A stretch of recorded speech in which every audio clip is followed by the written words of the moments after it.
Previously, on IL-2 Sturmovik, the Battle of Stalingrad.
Hello everyone, my name is Teo Salvador. Welcome back to another episode of IL-2 Sturmovik, the Battle of Stalingrad. If you missed last episode, it was very action-packed. We had an accident while we were flying, and unfortunately, Boris did not make it back. He will be missed. However, this is not it for the Gavrikovs. No, we are not finished with the Gavrikovs just yet, because Leonid Gavrikov has taken the plate. Leonid is Boris's younger brother by about 2 years. Now see, Boris and Leonid, they were very, very similar in the aspect that they cared a lot about school. They cared about it, and they cared about the paths they were going to be taking later in life. But if you look at them from the outside, they're very different people.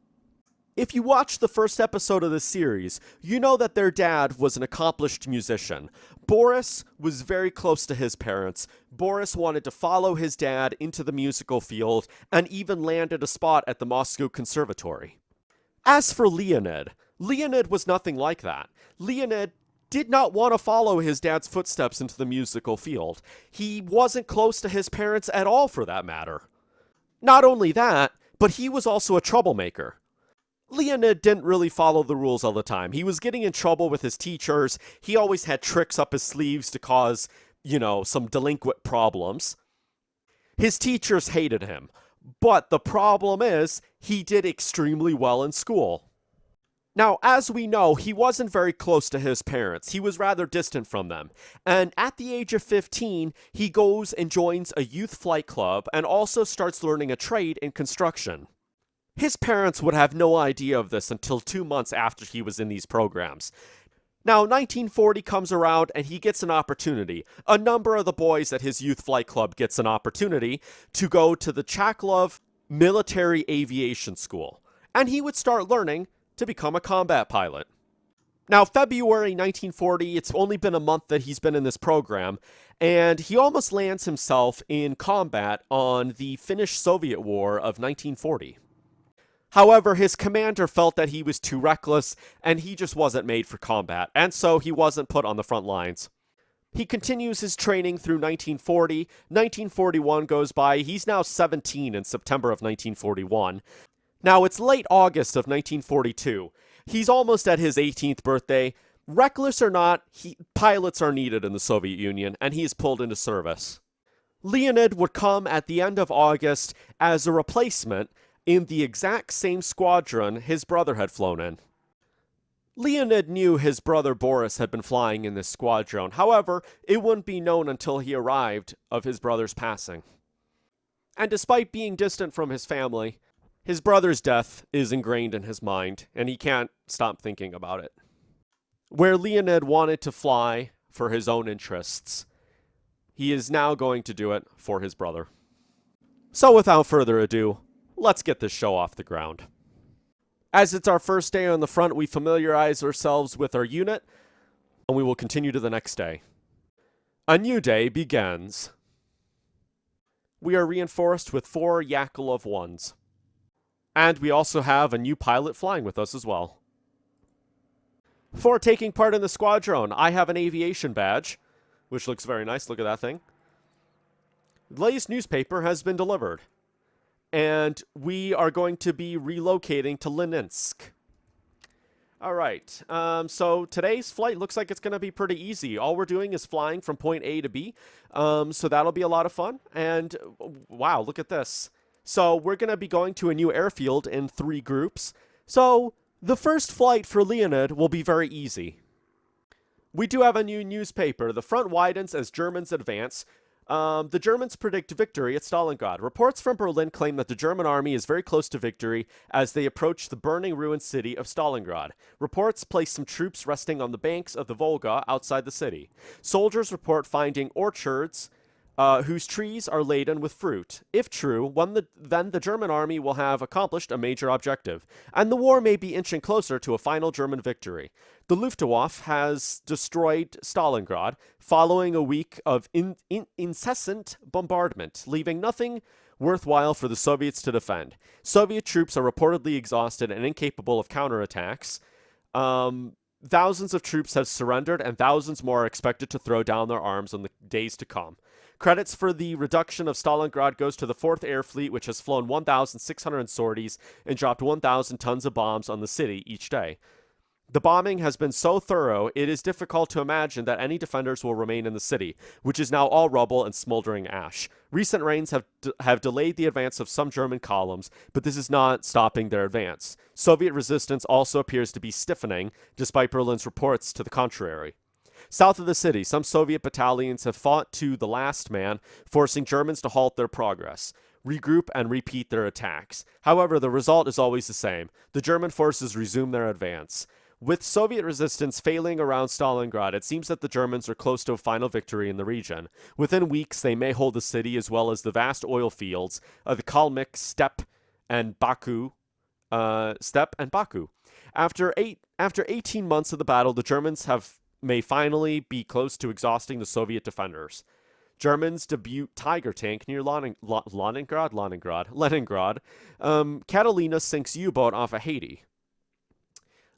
Civilians evacuate from Stalingrad. Civilians are being evacuated from the city day and night. But these efforts are hampered by Luftwaffe sinking the transports on the Volga River. Despite the deadly situation, the Soviet defenders are moving into the city, reinforcing key points and making use of the ample rubble to fortify their positions. While the city has been rendered uninhabitable for civilians, it seems to have become a perfect honeycomb for defending troops. There are many positions for firing, both high and low. The avenues are filled with rubble, making the passage of tanks difficult. So any fighting in Stalingrad will be the work of infantry when it comes. Interesting. Very cool. Wasn't the Catalina? Isn't the Catalina still a boat nowadays? I must be mistaking the name. I was reading about a scientist that retrofitted one of these boats in like the 1970s. I think it was to be like a lab for ocean studies. I might be mistaking that name. Seeing zeros is very reassuring. We're not the only newbie here. And with that said, let's get this show on the road. So, looks like the flight for today will be pretty easy. We're going to be taking off and then heading east to Leninsk Airfield. So that will be fun. All right, let's just take a look at our airplane real quick. When I was loading in, I noticed that there were rockets on this. We're not going to need any rockets or anything. Oh, man. Oh, no, the photo. What is this? Tactical tag. What the heck? Could I always change this? Wait, could I always change this? I didn't know I could change this. Oh, wow. Am I going crazy? Oh, my. Was there an update to this game? I think I'm going crazy.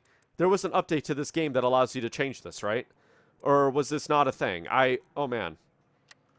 I must either be going crazy or I've never noticed this before. We're going to go with 12 and I like the red.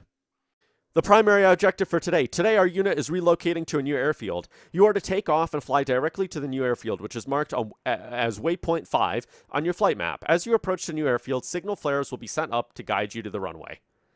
Well, here we are, and we're about to take off to our new airfield. And I gotta say, I feel really weird about this. When we were flying as Boris, we were always sitting on the right and looking to our left to see when our partner is taking off. And now I'm on the left looking towards the right, and it looks so weird. It's very disorienting. Because I looked at this at first, and I'm like, this is not the same airfield. But no, it's actually, this is the same airfield we've always taken off from. It's just that I'm used to looking to the left, not the right. And seeing that open field right there confused me. All right, let's wait for Timothy. There we go. Let's wait for this guy to take off, and then we'll give takeoff power. I think the people in front of us are taking off just now, which if I do this... All right, there we go. He's taking off. Let's give some takeoff power here, and let's get this show on the road. Oh, man. It is early morning, as you can see, and the sun is rising. Looks very nice over there. All right. Here we go. Down the runway we go. Really got to control that rudder here. Which I have been learning some things about flying, which I have tried in this game. And I'll talk about that later, actually. All right, gear's going to go up. Just like so. Why do they gain altitude so fast? I feel like these guys are doing, like, vertical climbs here. Maybe it's not as extreme. I'm used to being in a much larger airplane, I think. And so, I don't know. Oh, here we go. We're making a right turn here. And there's the airport just there. Served my brother very well. And I did try to see if I could see any rubble on the ground. Unfortunately, I think they cleaned it all up. It's a shame. But here we go. I guess the only thing we have left really is to move forward and win this for him. Well, it is Saturday. I think it's Saturday today when you see this video. I originally planned on having this video out on Thursday, which was yesterday. And then I didn't have time on Wednesday to record it because... What was I doing on Wednesday? I don't even remember. I don't know. I recorded another video on Wednesday, and I didn't have time to record this after that. Because this is... IL-2 Sturmovik takes me a while to edit. And I was going to have this out on Thursday, which is yesterday, and then I was going to record it Thursday morning, and I was going to have it out this morning, except I got busy on Thursday, and I wasn't able to record it right away, and it got very late, and it derailed a whole bunch of plans, because I also thought about streaming Run 8 on Twitch, and obviously that didn't happen either because I was busy, so a lot of my plans this week have been derailed. But hopefully everyone has had a good week, a better week. Hopefully everybody is relaxing this weekend. The work that I was doing on Thursday is continuing until I get it done. So fortunately, I'm going to be a little bit busy after this gets done. So I'll probably edit this Saturday morning, which is tomorrow. And you're going to see this on Saturday. So it'll be a good time. Look at this. Oh, man, we should probably slow down. I feel like I'm out of formation here. I really am out of formation. Hold on, back it up. I'm really sorry. I should be... You know, this is fine. Oh, my God. You know what? I was watching another guy play this game. And he was talking about staying in formation with your squadron. And is it really necessary to try and fly in formation with them? And I guess the reality of the situation is you don't have to fly in formation with your squadron if you don't want to. But you can. Oh, jeez. I didn't even see how close I was to Timothy. Now, that is the guy we should be next to. I should have put 11 as my plane number, but I didn't, unfortunately. Well, that's okay.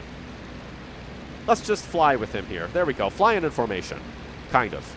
Struggling to, but kind of getting there. Hopefully everybody's having a good week. Hopefully everybody's having a good weekend. And we're almost there. Look at this. Wow, our commander's out of formation. Or maybe, I don't know. He's observing us. That's what it is. Oh, man. Okay, are we breaking apart? We're breaking apart. All right, look at that. Look at that very, like, formation. What is the term I'm looking for? Formation breakaway, almost. All right, we're going to go this way. The airport should be just about there, and I believe we're landing on this this runway right here. We have that far runway. We're landing on the one closest here. So with that said, let's get our throttle back here, and let's approach the airport. Let's see. I guess when should I do my turn? I'm gonna increase approach here. Excuse me. I'm gonna move a little further away from the airport. I don't know why I'm having hiccups suddenly. It never fails. Never fails to get the hiccups, right? I never fail to get the hiccups when I'm recording a YouTube video. I would like to slow down if that's okay. Gosh, I know we're going really fast here. Let me take the throttle down. Oh my gosh. The airplane is shaking. All right, let's get, maybe we get the landing gear up. All right, that seems pretty good right here. Now, one thing I did learn about flying like this is we could actually use our left rudder to help us in these turns. I was watching a guy do aerobatics training, and they were talking about using left rudder. So you move your stick to the left and you put left rudder in, and it can actually help you make really tight turns. All right, I'd like to go past this guy here, this Dovkeem guy. All right, are our flaps out? Our flaps are not out. All right, we got to slow down. We got to really slow down here. Let's give it some rudder here. Ooh, man. It's okay. We're fine. This is okay. This is not a great approach, but that's okay. It is only our first flight with the squadron, so what can you expect? Sorry, it's the first flight with Leonid. Oh, man. He did really well at the flight school. This would be very embarrassing if he hit the ground. You know, he did so well there. The teachers really liked him, and he comes here, you know, with this record, and the first thing he does is breaks an airplane. That would be oh man, that would be a major shame. Oh man.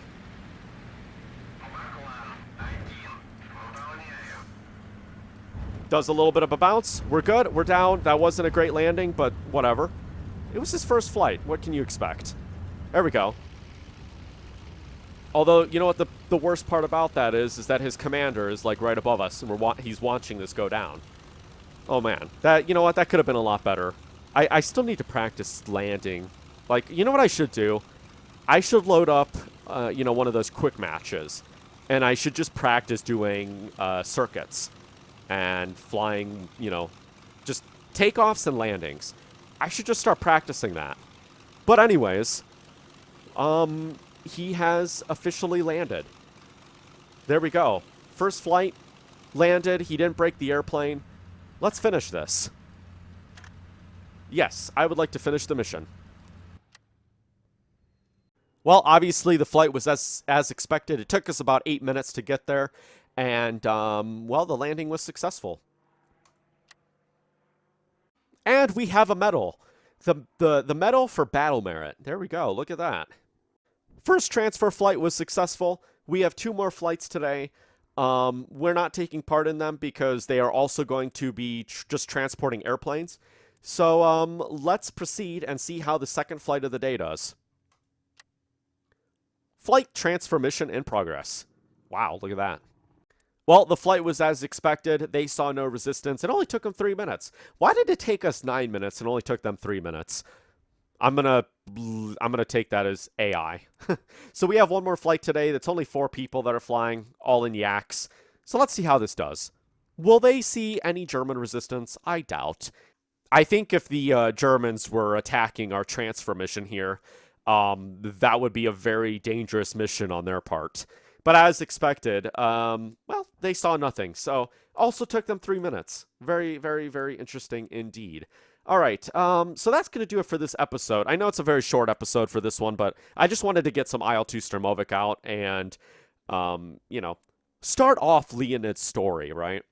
I don't want Leonid to die on the first day. Now, again, this is not going to be a Death End series playthrough. In the event that he dies in combat, we can restart. We have that option. Or, of course, depending on the situation, we may also we may have an incident where we can't bring Leonid back. You know, maybe he's dead, and we really can't bring him back. And in that aspect, I don't know what happens now. I don't know.